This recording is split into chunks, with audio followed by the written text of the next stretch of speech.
এরা হলো মধ্যমপন্থী উম্মত, পূর্বের উম্মতের সাক্ষী হলো উম্মতে মুহাম্মদী। সুতরাং আপনি আমাকে সর্ব অবস্থায় মধ্যম পন্থা অবলম্বন করতে হবে।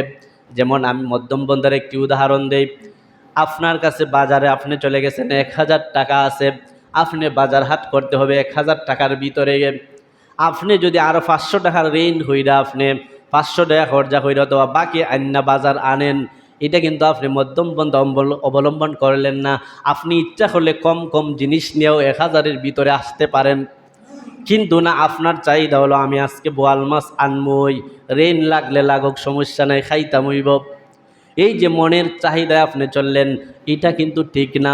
আবার আপনি অনেক গরিব, এখন আপনার গরিব হালতের মধ্যে যেই হালতে আপনি আছেন, এই হালতের মধ্যে আপনি অল্প অল্প জিনিস আনে, কম কম জিনিস আনে আপনি আপনার সংসার চালায়া যান, এটা হলো মধ্যম পন্থা। তাহলে আপনি ধনী থাকেন, গরিব থাকেন, যেই অবস্থার মধ্যে থাকেন, আপনাকে সর্ব অবস্থায় মধ্যম পন্থা অবলম্বন করতে হবে।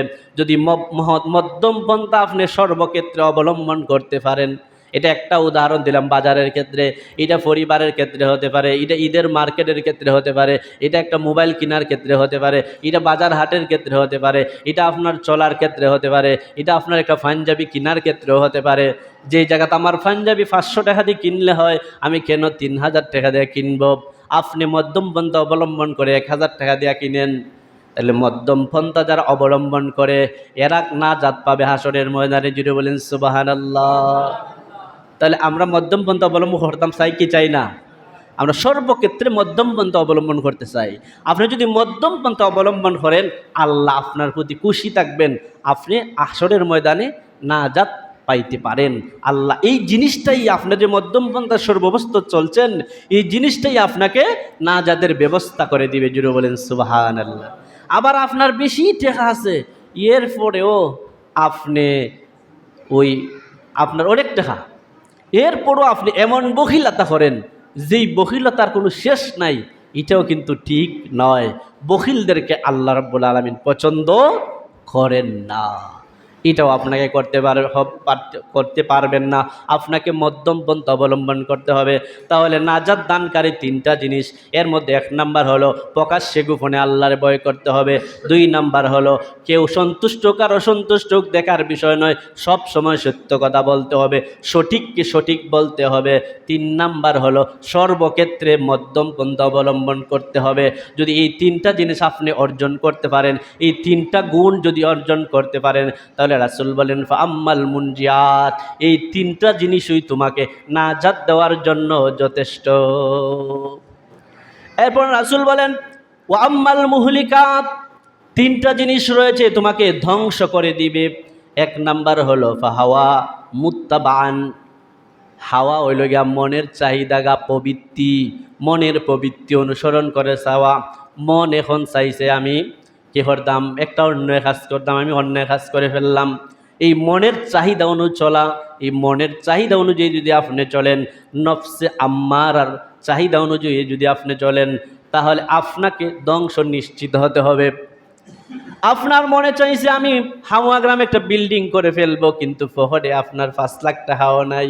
আপনি এনজিও থেকে তুললেন 5 লাখ টাকা, একটাতে তুললেন 5 লাখ, আর একটাতে তুললেন 7 লাখ, হয়ে গেল আপনার কিন্তু 12 লাখ। বললেন এখন বিল্ডিং তুলে ফেলবো গো।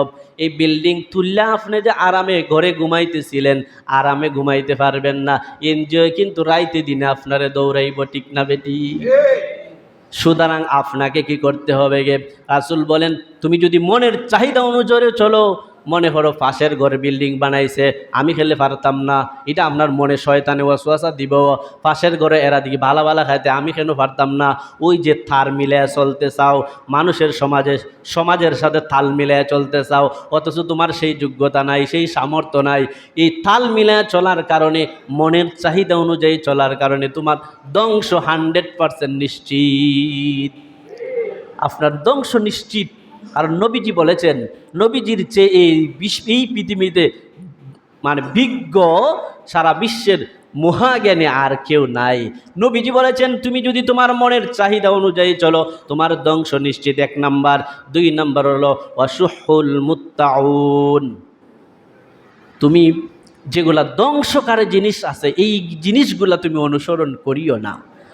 ধ্বংসকারী জিনিস হলো সিগারেট, আপনাকে ধ্বংস করবে, আস্তে আস্তে ধ্বংস করবে।